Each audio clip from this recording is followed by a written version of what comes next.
Eu peço então ao nobre e culto advogado Dr. Marcos Davi que continue com a sua belíssima explanação sobre essa matéria, porque está interessantíssima. Nós estamos aprendendo muito aqui. Eu estou aprendendo bastante com ele, não é? Porque eu sou daquele tipo, como ele é também, da sabedoria superior. Nós não sabemos tudo, cada dia nós aprendemos alguma coisa.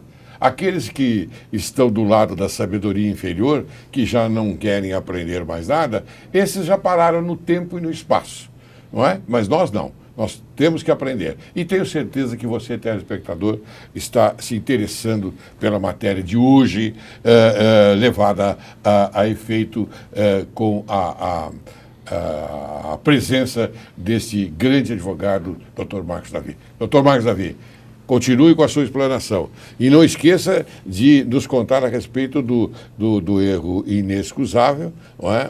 Qual o resultado, não é? Do bloqueio, exato. Do bloqueio de 22 milhões. Quando eu percebi isso, né, que havia um erro inexcusável nessa decisão judicial que determinou o bloqueio de 22 milhões de reais, os advogados anteriores tinham entrado com agravo no tribunal e não teve nenhum efeito, né? E a situação era caótica, porque isso representava a folha de pagamento de 3 mil pessoas. Né?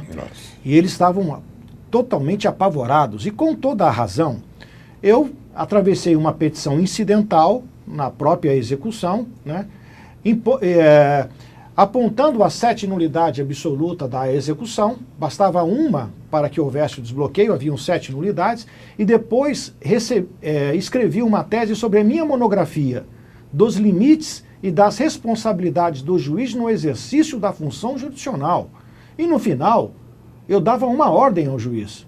Os senhores podem até assustar ao falar dessa forma. Mas você chegou a dar ordem de prisão para o juiz? Não, ordem de prisão não, mas eu mencionei no requerimento que se ele não liberasse o dinheiro, ele seria processado criminalmente, civilmente e disciplinarmente. Ou seja, no Conselho Nacional de Justiça ia entrar com ação de uma representação por ato de improbidade administrativa e uma representação criminal, porque o ato por ele praticado, no meu entender, é doloso, não é nem culposo. Há uma diferença, muito se defende no país que o juiz, não existe mais ato doloso do juiz no exercício da função jurisdicional. Há um grande equívoco nessa posição, um equívoco brutal, sobretudo por parte do Ministério Público, que de certa forma é conivente, porque a culpabilidade, a negligência, a imprudência e a imperícia, que está previsto no ordenamento jurídico vigente, e a teoria da responsabilidade prevista no artigo 37, parágrafo 6º da Constituição Federal, que imputa a responsabilidade por culpa do agente, não se aplica em caso de erro inexcusável. Porque o erro inexcusável, como eu mencionei anteriormente, é uma decisão judicial ilícita, ou seja, ela não encontra amparo no ordenamento jurídico vigente. Não se trata de uma decisão ilegal. Há uma diferença, desembargador, ontológica entre a sentença ilícita e a sentença ilegal. Eu vou tentar definir em 3 quesitos principais dessa sentença ilícita e da sentença ilícita, sentença ilegal e a nulidade, por gentileza. E a nulidade em relação a isso. Bom, a sentença ilícita, como eu mencionei anteriormente, ela possui erro inexcusável, ou seja, ela não tem amparo no comando normativo da lei, não tem amparo nas provas existentes nos autos, não tem amparo na doutrina, não tem amparo na jurisprudência, não tem amparo em lugar nenhum. Ela simplesmente não existe. Isso aqui não é tutela jurisdicional. O juiz ele não pode escrever qualquer coisa no papel e dizer isso aqui é uma sentença. Isso não existe no ordenamento jurídico vigente.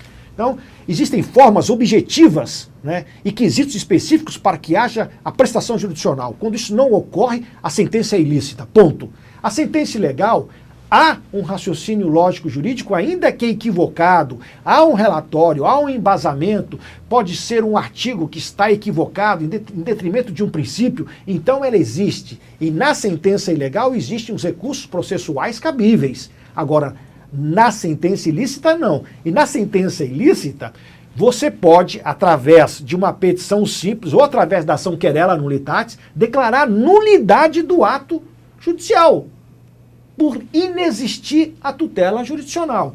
Então, nesse caso específico, voltando ao caso concreto, eu atravessei uma petição e fui despachar com o juiz. Não vou declinar o nome do juiz, porque tivemos alguns entreveros nesse sentido, mas... Não há necessidade. Não há necessidade, só sobre o fato que eu coloquei. Claro. Quando eu tenho uma equipe que me acompanha nesse caso, porque eu já fui processado várias vezes, né? Foi processado várias vezes? Já fui processado, representações de desembargadores na OAB, eu acho que eu fui o recordista, né? Mas todas arquivadas, porque eu sou técnico, eu não saio por aí ofendendo a honra do magistrado, né? Ou atacando a sua questão pessoal. Eu sou um profissional. Eu sou um profissional. Você então, fala sobre o fato. Sobre o fato e as questões técnicas. Eu sou um profissional. Então, isso não existe. Eu fui absolvido em todos os processos na OAB exatamente por causa disso, porque a minha petição ela é eminentemente técnica. Quando eu fui despachar com o juiz, eu me lembro muito bem dele, quando eu mencionei a ele que eu estava ali substituindo o colega num subestabelecimento de mandato, que a decisão era ilícita, ele me disse bem claramente, se o senhor não está contente, doutor, o senhor recorra. Eu disse a ele, educadamente, né, que eu só recorro de decisões ilegais, onde não há má-fé do juiz. Decisões ilícitas, né, eu represento o juiz criminalmente, que ele tinha até às 5 horas da tarde para liberar os 22 milhões de reais, caso contrário, eu iria representá-lo junto aos órgãos competentes. Né? E escrevi isso, né, porque o que eu falo estava escrito na minha petição. De maneira técnica. Mas, doutor Davi, desculpe interromper, mas sim, depois o senhor continue daí. Mas o senhor acha que o seu procedimento é um ato de coragem ou um ato próprio do advogado? Porque há a diferença, outro advogado talvez, que não conhecesse a lei como o senhor conhece, a demonstração ao telespectador, a mim, não é que o senhor conhece muito bem a legislação brasileira.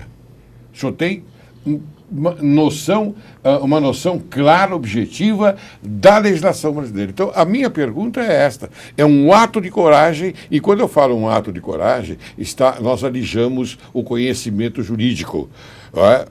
Ou foi um ato de advogado em perseguição a um direito?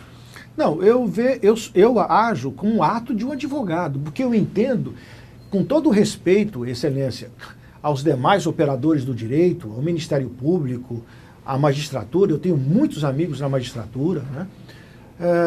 Eu entendo que quem faz justiça não é o juiz e nem o promotor. Quem faz justiça é o advogado, o verdadeiro advogado, aquele que tem ética, que não ingressa na justiça se o cliente dele não tem direito, que observa o ordenamento jurídico vigente, que não usa da beca, não, da toga, vamos dizer assim, né? No caso nosso é a beca, né? Da beca com proposições políticas ou ideológicas, mas ele está ali para fazer justiça. Tanto isso é verdade, que a única profissão que consta do texto constitucional como indispensável à administração da justiça é o advogado. Está no artigo 133 da Constituição Federal. Tem uma vírgulazinha, hein? Tem uma vírgula. Tem uma vírgula. Qual é a vírgula? Exceto, né? Dos termos da lei. Dos termos da lei. Mas ele é indispensável à administração da justiça. Por quê? É através do advogado que o primeiro contato que a pessoa tem é com o advogado. Então, ele leva a causa ao advogado e o advogado vai analisar para ver se ele tem ou não direito. Então, a administração da justiça para o advogado está, no meu modo de ver, está acima do interesse do advogado monetariamente. Várias foram as vezes que eu recebi empresários no nosso escritório, né, e recusei a causa, porque ele não tinha direito. Porque eu entendo que eu tenho uma função pública. Eu tenho que propagar a justiça. E a forma de eu propagar é dando a cada um aquilo que é seu. Naquela expressão em latim, sum quic triburi. Dê a cada um aquilo que é seu. Então a justiça não é um mercado de peixe. Não é uma coisa negociável. Essa chama-se a regra de ouro. Dar a cada um o que é seu. Exatamente. Jesus Cristo, estou invocando aqui agora Jesus Cristo. A regra de ouro de Jesus Cristo. Dar a cada um o que é seu. Exatamente isso. Então, só para finalizar, Excelência, eu fui despachar com ele, né? Ele isso era umas 2 da tarde, quando foi 3h30 o dinheiro estava liberado. E no final ele estava tão nervoso, né, porque ele deve ter lido a minha petição, né, e a minha petição demonstra um conhecimento técnico sobre atividade jurisdicional profundo, né? E ele viu que eu tinha razão, só que ele começou a pedir desculpa na petição, escrita à mão, e no final ele escreve atenciosamente, como se estivesse escrevendo uma carta. Atenciosamente? Vem numa reconsideração, eu tenho 25 anos de advocacia. Não está enganado, não? Não, ele escreveu atenciosamente, é uma coisa absurda, mas ele voltou atrás com isso e liberou os 22, porque não tinha o que fazer, era uma execução manifestamente nula. Eu não conheço bem o caso, mas pelo que o senhor está contando, eu tenho que reconhecer que aqui deu-se uma eloquência à figura do magistrado, da magistratura, no sentido de ter consciência, não é, de voltar atrás, não é, e reconsiderar. Exatamente. Eu tenho para mim isso. Então, eu acho que esse é um excelente magistrado, porque ele teve a coragem de voltar atrás, reconhecer e liberar a verba para a sua cliente. Mas eu não teria essa posição, desembargador, por uma razão só. As nulidades nesse processo eram 7. Antes que eu ingressasse na lide, houveram 3 ou 4 advogados que fizeram a petição, apontando a ele a nulidade, indo lá mendigar a ele a prestação jurisdicional. Olha, isso aqui é nulo. Ele não observava. Ele não atendia, então não se tratava de consideração. É porque eu disse a ele que ele havia incorrido no crime de abuso de autoridade por atentar contra o patrimônio de pessoa jurídica previsto no artigo 4, a linha H da Lei Federal 4.898 de 65, eu escrevi isso na petição, que eu acredito que essa intimidação fez com que ele voltasse. 4.898, que é a lei da época do regime militar. Graças a Deus que essa lei ainda está a viger. Eu dou graças a Deus a isso, porque essa lei é clara. Lei 4898. 4898, de 65. Essa lei diz o que é abuso de autoridade. E diz, no artigo 4 especificamente, que atentar quanto patrimônio de pessoa física ou jurídica é crime de abuso de autoridade. E o que é atentar contra o patrimônio? É incorrer em erro inexcusável no exercício da função jurisdicional ou ato de impropriedade previsto no artigo 41 da LOMAN. Muitos poderão dizer, não, isso não existe. O ordenamento jurídico vigente nosso é positivista. Só para dar uma ênfase muito grande do que nós estamos vivendo hoje. A questão de alguns anos, eu viajava, desembargador, com o diretor de uma multinacional, isso em 1996. Para Brasília, eu tinha um julgamento em Brasília e tive o privilégio de estar junto de um diretor, acho que era da General Motors, salvo o melhor juízo, não me lembro sobre o nome dele agora. Mas, conversando sobre os problemas brasileiros, ele me fez a seguinte indagação. Você sabe qual é o maior problema do seu país? Eu falei, aí, meu país tem muitos problemas. Falta de educação, corrupção, falta de saneamento básico, a saúde é precária. Ele disse, não. Você tem um problema que gera todos esses problemas. Eu fiquei intrigado. Um americano, me fazer essa indagação. Eu quis saber qual era a resposta dele. Falei, então qual que é o maior problema do meu país? Na sua visão, no seu país, os juízes não aplicam a lei. Poxa. Aquilo, desembargador, eu já tinha algumas decisões absurdas na época. Absurdas. Mas eu achava que era um caso isolado, que era um caso pontual. Hoje, de 96 para cá, não é pontual. Não é pontual. Mas então é sistemático isso. É sistemático. Se a presidente Dilma, presidente, eu espero que Vossa Excelência esteja assistindo o programa do desembargador Laércio Laurelli. O Estado democrático de direito, para que exista a democracia e para que ela se fortaleça, é necessário um judiciário forte.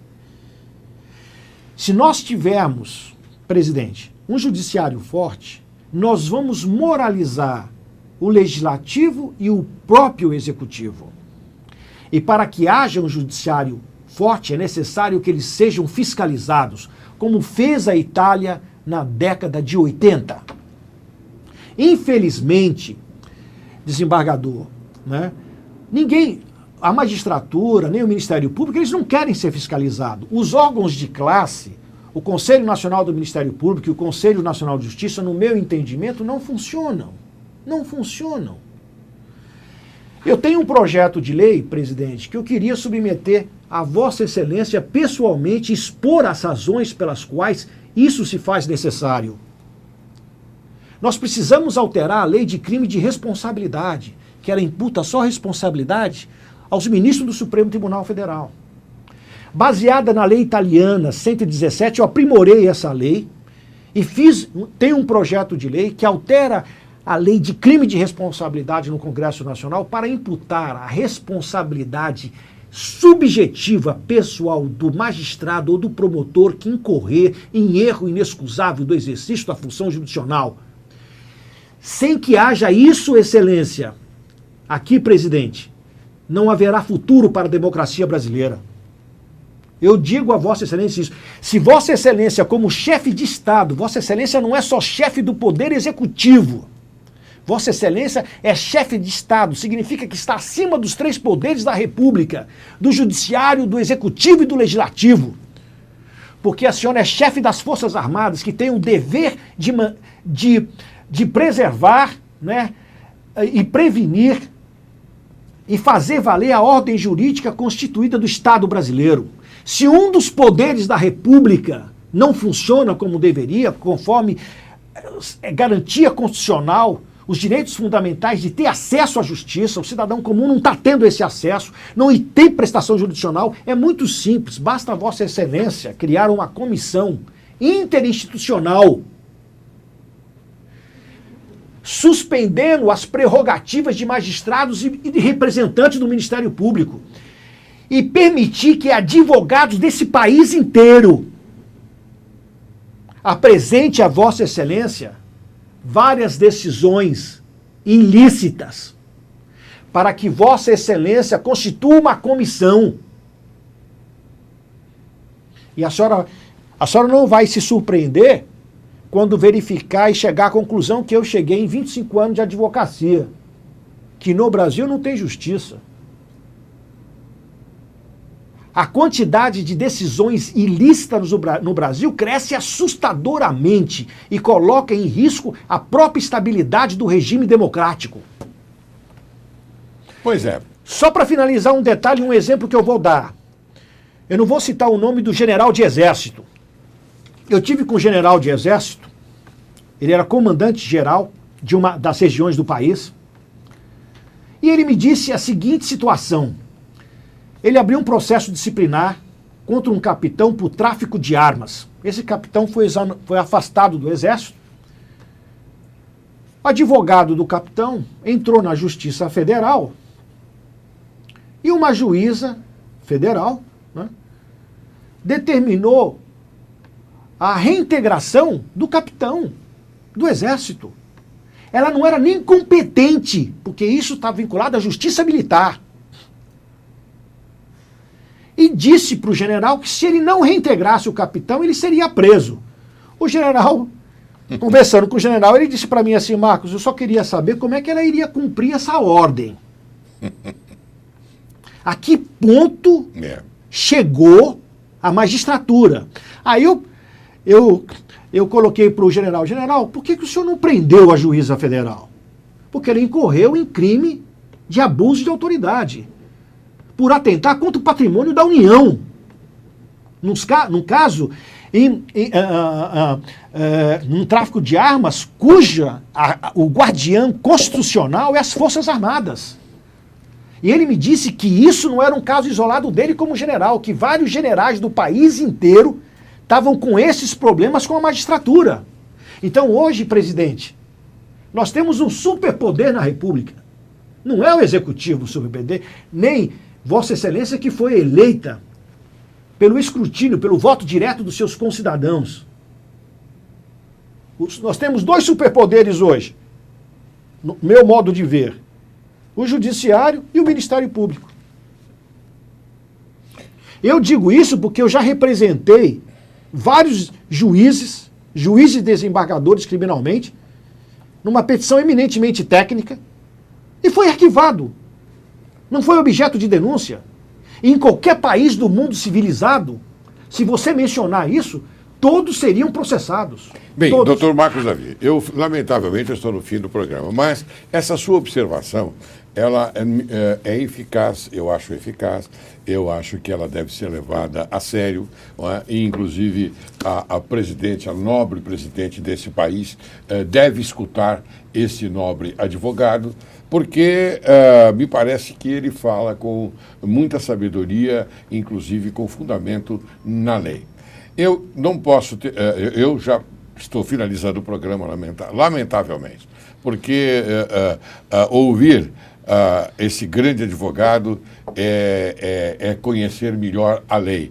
E isto eu devo até assinalar e afirmar aos nobres advogados da Ordem dos Advogados do Brasil, que devem fazer o mesmo que o doutor Marcos Davi, procurar conhecer a lei para poder defender bem os seus clientes. Isso é muito importante.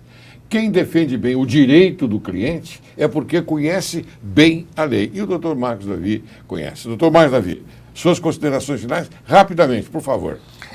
Desembargador, eu quero lhe agradecer pelo seu convite. Fiquei muito lisonjeado com o seu convite, com as suas gentis palavras, né? E me coloco ao seu inteiro dispor para os quaisquer esclarecimentos futuros. Vossa Excelência sabe que pode contar comigo, né? Eu quero deixar claro aos ouvintes e à magistratura que não sou inimigo da magistratura, não sou inimigo do Ministério Público, né?